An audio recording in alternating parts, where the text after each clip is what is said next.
BRS సర్కార్ హయాంలో సింగరేణి కార్మికుల సమస్యలు పరిష్కారం కావడం లేదని ములుగు ఎమ్మెల్యే సీతక్క ఆరోపించారు. పెద్దపల్లి జిల్లా రామగుండం సింగరేణి సంస్థ 11వ బొగ్గు గనిపై ఏర్పాటు చేసిన సమావేశంలో ఆమె మాట్లాడారు. కేంద్ర ప్రభుత్వం సింగరేణిని ప్రైవేటీకరణ చేయాలని కుట్రలు పన్నుతూ కార్మికుల జీవితాలతో ఆటలాడుకుంటోందని మండిపడ్డారు. కార్మికులకు ఇళ్ల స్థలాలు మారుపేర్ల విషయంలో రాష్ట్ర ప్రభుత్వం స్పష్టమైన వైఖరిని వెల్లడించాలని డిమాండ్ చేశారు. రాష్ట్రంలో కాంగ్రెస్ అధికారంలోకి రావడానికి సహకరించాలని కల్పించాలని కార్మికులను కోరారు.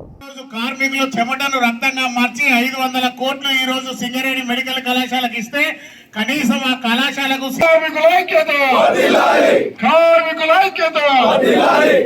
మరి ఇప్పుడైనా నవ్వుకుంటా పోవాలన్నా మళ్ళీ ఏడుచుకుంటారా? జవాబు చెప్పాలి.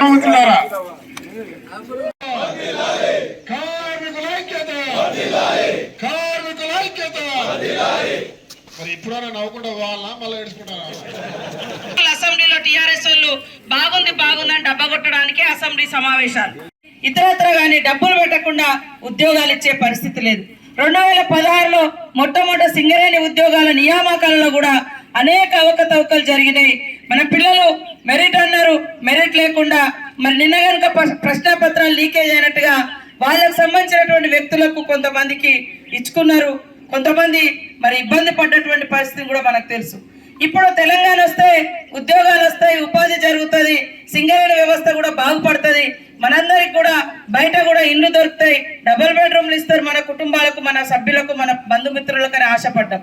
కానీ ప్రతిసారి ఉద్యోగాలని మిగతా ఉద్యోగాలు కూడా రాకుండా వీళ్ళే నోటిఫికేషన్లు ఇచ్చారు. ఇప్పటివరకు 27 నోటిఫికేషన్లు ఇస్తే అందులో ఎగ్జామ్ జరిగినాయి 6 దాదాపు 3-4 లీకేజ్లను వస్తున్నాయి బయటికి. అంటే ఆ రోజు తెలంగాణ కోసం ఉద్యోగాల కోసం ఉద్యమం చేశారు.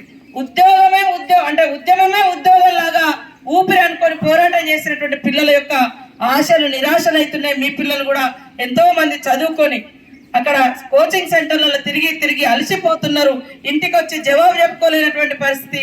నిన్న కూడా 30 లక్షల మంది నిరుద్యోగుల యొక్క బతుకులను బలి చేసినటువంటి పరిస్థితి. మరి టీఎస్పీఎస్సీలో పేపర్ లీకేజ్